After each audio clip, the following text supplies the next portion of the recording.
Donald Trump is one of the most successful people today in the world. But here's the thing. What if Trump's success isn't just luck, connections, or business deals? What if it comes down to just one thing, his daily routine? Well, if that's the case, let's find out. This is the Trump series. This morning when I woke up at 6 a.m., I wasn't feeling that bad because I knew I only had to do it one more time. And I was highly looking forward to ending this challenge so I can get some sleep again. But aside from that, I knew I had a job to do today. Even though I was sleep deprived, I knew I had a job to do today. I was going to stay productive and not waste my time for the entire day. And I was thinking about it, and famous people like Trump literally don't have time to waste their time. But I feel like Trump's productivity is also grounded in his overreaching philosophy of winning. He has consistently emphasized the importance of having a winner mindset. This focus on success and his refusal to accept failure has kept him consistently productive and driven towards his goals. So what's the difference if I try that out? So I tied my tie and set it straight with confidence for the day. I dismissed my feelings of headaches and being sick, and it actually really helped. And maybe today, day 6, I've finally gotten used to his routine. So with all these things in mind, I was ready for the day. I was ready to go 110% for the next 24 and 48 hours. Once I had freshened up and gotten ready for the day, the first thing I did was watch the morning news, something that Trump almost always does. He does it to stay informed on current events, and also so that he can comment on things that are happening, especially if they're pertaining to him, that he doesn't agree with. Once the news was over, I started to watch the sunrise, except that I only saw the sun for a few seconds because it was a cloudy day. After Trump watches the news, he locks in and writes some emails and makes some important phone calls right before he eats breakfast. So that's what I did for about 10 to 15 minutes. And then I had to stop because I was getting hungry. Now so far for breakfast, I've had quite a variety of things, most notably going to McDonald's on day 1. But today I thought I'd have something that Trump really enjoys but he doesn't even talk about much, and that is sausage with pancakes. Any American related breakfast Trump thrives on. Trump just loves food, especially if it's American food, and unhealthy usually. But as I'm sure you're already aware, health is not a concern for the series. And with that being said, I devoured 3 pancakes and 6 sausages. And business meetings for me are just pretty much homework because this was over Christmas break. And while I was researching and studying things, I realized that Trump is doing work all day long, every day. He literally has no days off to keep pushing through even though I didn't feel very well. And after a while, I needed to take a break, and I'm sure Trump takes breaks too because I was gassed. And other times I didn't record, similar to this time, I just had to take a break and I just sat, looked outside, and slowed things down. Once I finished my break, I realized that tomorrow was January 20th, and that's the day when Donald Trump is going to be inaugurated. And since I'm doing a week in his life, I guess I have to be inaugurated too. So I spent this time getting executive orders ready that I'm going to sign on day 7. Once I finished writing my executive orders, I sat down to take another rest because I wasn't doing well. And I caught up on the news by reading the newspaper. Reading the newspaper is actually pretty interesting, and I can see why Trump enjoys it so much. It's kind of like watching the news, but instead of people telling you stuff, you kind of tell yourself. And you can see all the major headlines in about a minute instead of watching TV and waiting for them to cover a story. Donald Trump's preferred newspaper, though, is the New York Times, obviously because he's from New York. He also enjoys reading a bunch of other newspapers like the Wall Street Journal, the New York Times, USA Today, the Washington Post, etc. None of which I've ever read, but I don't think I'm missing out. And right before lunch, I attended one more business briefing, which was just a Zoom call. And I kept having to lock in because I was so exhausted. But I kept having a winner mentality, which helped me throughout the entire day. I wasn't going to give up, and I wasn't going to quit. Now for lunch, I had some Chinese food, which Trump doesn't talk about a lot, but he thoroughly enjoys. These were just leftovers I had from day 1. And honestly, I think it's great that Trump loves Chinese food because so do I. So lunch for me on day 6 was probably the easiest time of the day. I would literally give anything to eat this again.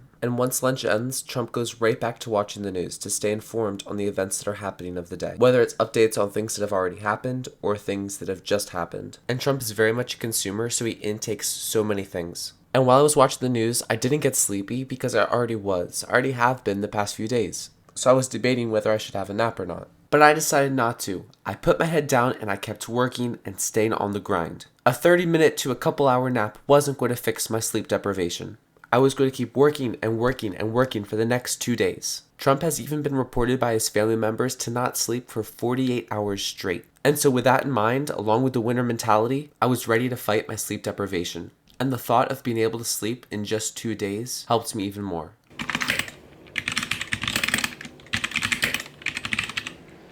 I spent about the next 30 minutes studying, but that was very hard because I kept losing focus.